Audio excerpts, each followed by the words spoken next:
संयुक्त संघर्ष मोर्चा गढ़वा जिला इकाई की ओर से समाहरण न्यायालय के समक्ष विभिन्न जनहित से जुड़ी मांगों को लेकर जोरदार धरना प्रदर्शन किया गया। इस दौरान टाउन हॉल मैदान से समाहरण न्यायालय तक पैदल मार्च निकाला गया। प्रदर्शन के पश्चात उपायुक्त के माध्यम से राष्ट्रपति के नाम मांग पत्र सौंपा गया। वक्ताओं ने कहा कि वर्तमान समय में भारतीय समाज अनेक संकटों से जूझ रहा है। संविधान के मूलभूत सिद्धांत समता, स्वतंत्रता और बंधुत्व पर संस्थागत हमले बढ़ते जा रहे हैं, जिसका असर समाज के वंचित तबकों, अनुसूचित जाति, जनजाति, पिछड़ा वर्ग और अल्पसंख्यक समुदायों पर पड़ रहा है। इस धरना में कार्यक्रम संयोजक अशरफी राम, सुनील कुमार गौतम, सुषमा मेहता, दीपमाला कुमारी सहित कई लोग शामिल हुए। गवाही पर जिस तरह से एक एडवोकेट के जरिए जूता उछाला गया, इसकी हम जितनी भी निंदा करें वो कम है। ऐसे मन बढ़े हुए एडवोकेट को कड़ी से कड़ी कानूनी कार्रवाई उन पर होनी चाहिए। साथ ही अभी हरियाणा की घटना है। एडवोकेट कौन जाते?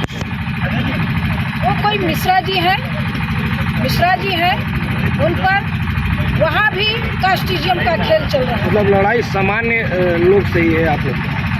जी नहीं, जो समाज में और सत्ता में बैठे हुए उस मानसिकता के लोग, उनकी मानसिकता से हमारी लड़ाई है। हमारी विचारधारा की लड़ाई है कि किसी एक जाति से लड़ाई हमारी नहीं है। संवैधानिक पोस्ट पर भी आपके ओबीसी के लोग बैठे हुए हैं, पिछड़े वर्ग के लोग बैठे हुए हैं, एसटी के लोग बैठे हुए हैं। उन लोग से क्या मांग कर रहे हैं?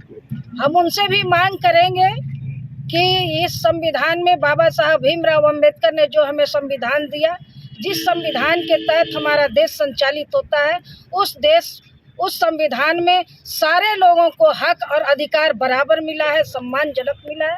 इस संविधान की रक्षा करने के लिए सभी लोग एक हो, और संविधान को अगर कोई मिटाने की कोशिश करेगा, अमर्यादित भाषा का प्रयोग करेगा, तो उसको इस संविधान के कानून के तहत कानूनी कार्रवाई करके उन पर कड़ी से कड़ी सजा उनको मिलनी चाहिए। वर्तमान समय में पूरे देश में जिस तरह से अनुसूचित जाति, अनुसूचित जनजाति, पिछड़ा वर्ग और अल्पसंख्यक समुदाय के ऊपर जो अत्याचार हो रहे हैं, जो उसके साथ महिलाओं के साथ जो बलात्कार हो रहे हैं, हत्याएं हो रही हैं, और संवैधानिक पद पर बैठे लोगों के ऊपर जो हमला हो रहा है, इसका हम घोर निंदा करते हैं। और इसी के लेकर गढ़वा जिला में अनुसूचित जाति, जनजाति, पिछड़ा, अल्पसंख्यक संयुक्त संघर्ष मोर्चा के तहत हम लोगों ने इसका विरोध किया है। और वर्तमान में जो स्थिति हम देखने को हमको मिल रहा है कि भारतीय जनता पार्टी की सरकार जब से केंद्र में बनी है, तब से यहाँ पर जो है इस तरह की घटनाएं बढ़ी हैं। यहाँ पर भारतीय जनता पार्टी के वर्तमान में दोहरा चरित्र उजागर हो रहा है।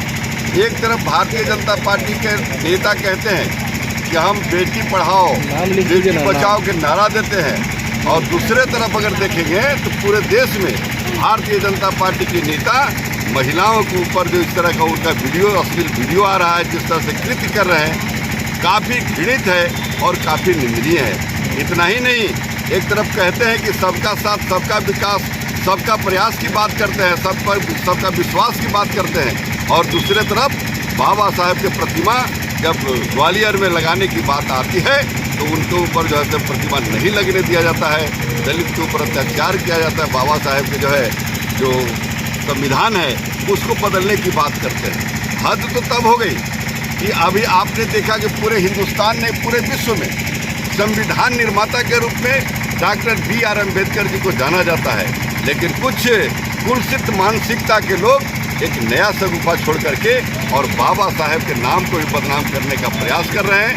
साथ ही साथ आपने देखा होगा कि अभी जो सरकार कहती है कि हम यहाँ पर रहने वाले गरीबों को उत्थान कर रहे हैं, लेकिन गरीब को उत्थान क्या करेंगे, गरीब को नाश करने का काम कर रहे हैं। इसलिए हम संयुक्त मोर्चा के माध्यम से, संघर्ष मोर्चा के माध्यम से इस सभी कृत्यों का हम विरोध करते हैं, सभी का निंदा करते हैं, भर्त्सना करते हैं, और केंद्र सरकार और महामहिम राष्ट्रपति से मांग करते हैं कि इस तरह के जो लोग इस देश में अव्यवस्था फैला रहे हैं, इस देश में जो इस तरह के लोग जो आपस में वर्ग संघर्ष खड़ा करना चाह रहे हैं, वैसे लोगों पर कार्रवाई करके और न्यायिक उनको दंड दिया जाए। देख रहे हैं, सबसे पहले तो नमस्कार आपके चैनल को और तमाम मीडिया बंधु को। मेरा नाम दीपमाला कुमारी है। मैं भी दलित परिवार से हूँ और आप देख रहे हैं कि जब से भाजपा सरकार आई है, भाजपा सरकार की मैं बात करूँ तो बात यहाँ पे है, जब से मोदी जी प्रधानमंत्री बने हैं, जब से अमित शाह जैसे लोग गृह मंत्री बनाए गए हैं, जब से योगी जी जैसे लोग देश के केंद्रीय सरकार को चलाने में अहम भूमिका निभा रहे हैं। कैसे चला रहे हैं? हाँ, कैसे योगी जी केंद्रीय सरकार को चला रहे हैं? वो भी तो एक हिस्सा ही है ना। यूपी के मुख्यमंत्री हैं और ज़्यादातर आप उत्पीड़न और ज़्यादातर जो इस तरह असामाजिक घटनाएं जो होती है वो यूपी में ही होती है और वो भाजपा के एक अहम अंग बन चुके हैं और इनका नाम अग्रणी हिस्सों में होता है तो इनका नाम हम नहीं छोड़ सकते हैं, क्योंकि एक तो बहुत ही पुराना कहावत है कि दही के रखवार बिलार को रखा जाए तो दही कहीं से भी सुरक्षित नहीं। ठीक उसी प्रकार से इस सरकार में, भाजपाई सरकार में, मोदी जी के राज्य में हमारे जो लोग हैं, जो 85% के लोग हैं, जो SC, ST, OBC समाज के लोग, माइनॉरिटी समाज के लोग जो अपनी हक की बात करते हैं, जो संवैधानिक तरीके से जो आगे बढ़ रहे हैं, आज वो सुरक्षित नहीं है, चाहे वो जिस भी क्षेत्र में हो। आज हम बात करते हैं डॉक्टर BR गवई साहब की, जिनको जो सुप्रीम कोर्ट के एक जज हैं और उनसे ऊपर शायद कोई न्यायिक चीज़ें नहीं बनी हैं। अगर वो सुरक्षित नहीं है तो हम उम्मीद किससे करें? आज हमारा न्यायिक व्यवस्थाएं सुरक्षित नहीं है, वो लोग सुरक्षित नहीं है। आज भी जातिवाद चरम सीमा पे कायम है, ये कहने से हम तनिक भी नहीं हिचकिचाते हैं। आज भी लोगों में भेदभाव, आज भी हमारे ऊंच नीच की भावनाएं इस केंद्रीय सरकार में कायम है और इस पे मोदी जी चुप्पी साधे हुए हैं। हमारा आप हरियाणा की जो घटना आप देख लीजिए, जो SP साहब ने जो आत्महत्या की है, उसके पीछे का कारण आप देखिए कि उन्होंने तंग आकर के, उन्होंने जातीय उत्पीड़न के अवहेलनाओं से तंग आकर के उन्होंने आत्महत्या करने पे वो मजबूर हुए। तो इस तरीके की घटनाएं हमारी बहन सोफिया कर्नल, जिन्होंने पाकिस्तानियों को धूल चटा दी, जिन्होंने जात पात से उठ करके, जिन्होंने ये नहीं देखा कि हम अपने समाज के लोगों को मार रहे हैं, आज उसी पे एक बहन इकरा हसन जो संसद में संवैधानिक तरीके से अपने बातों को रखती है और अपने लोगों के समस्याओं को बखूबी अपनी बातों से व्याख्यात करके संसद में पहुंचाती है, उस पर अमर्यादित टिप्पणी किया जाना।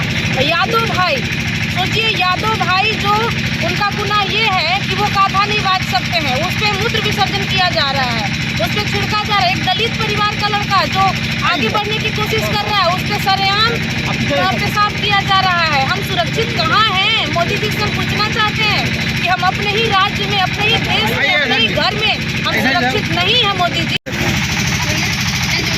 पहले तो आप लोगों को धन्यवाद दे रहे हैं और अनुसूचित जाति, जनजाति, पिछड़ी जाति, धार्मिक अल्पसंख्यक संयुक्त संघर्ष मोर्चा के जो प्रतिनिधि हैं, उन सब लोगों को बधाई कि उन्होंने के संपूर्ण भारत के अंदर जो अनुसूचित जाति, जनजाति, पिछड़ी जाति, महिला, बौद्ध और जितने धार्मिक अल्पसंख्यक पर BJP शासित और केंद्र सरकार के द्वारा प्रायोजित और आयोजित के तहत संपूर्ण भारत के अंदर जो है दमनात्मक हमला किया जा रहा है और जातीय और धार्मिक आधार पर जो है उनका सामाजिक और धार्मिक उत्पीड़न किया जा रहा है।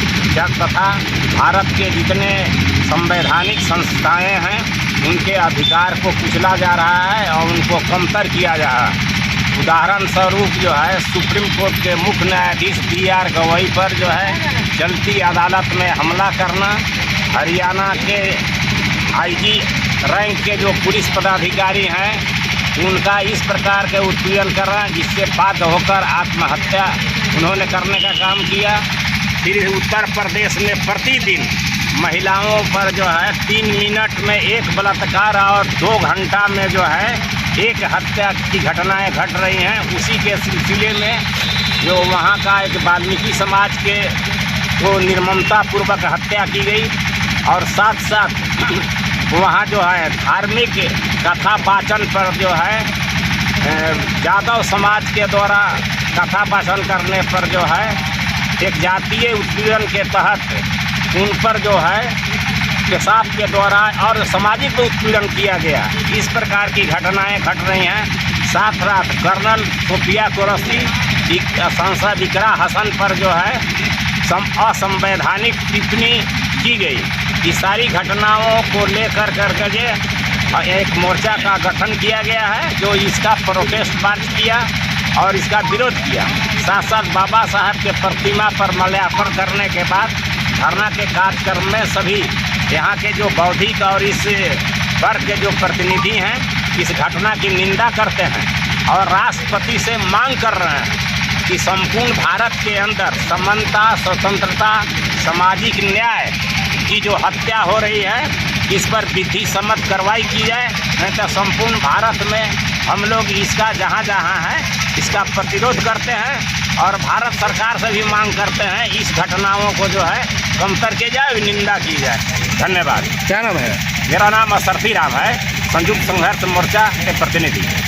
संयुक्त संघर्ष मोर्चा के बैनर के तले आज हम लोग जिला मुख्यालय के सामने एक दिवसीय धरना के प्रदर्शन में बैठे हुए कि आज देश की जो हालात आज अनुसूचित जाति, अनुसूचित जनजाति, पिछड़ा, अल्पसंख्यक कहीं सुरक्षित नहीं है इस भाजपा के केंद्र की सरकार में। जैसा कि आप लोगों के माध्यम से पता चला कि सुप्रीम कोर्ट के चीफ जस्टिस के ऊपर भी जो पर्दा उछाला जा रहा है, जब सुप्रीम कोर्ट के चीफ जस्टिस सुरक्षित नहीं रह सकते हैं तो आम का क्या हाल होगा। इसलिए आज धरना के माध्यम से हम लोग केंद्र की सरकार को चेतावनी देते हैं इस तरह का जो रवैया है आप इस पर काबू पाएं, अन्यथा संयुक्त संघर्ष मोर्चा रोड से लेकर सड़क तक लेकर सदन तक इसका विरोध करेगा। इसका सारा जिम्मेवारी अगर कुछ होता है तो केंद्र सरकार पर।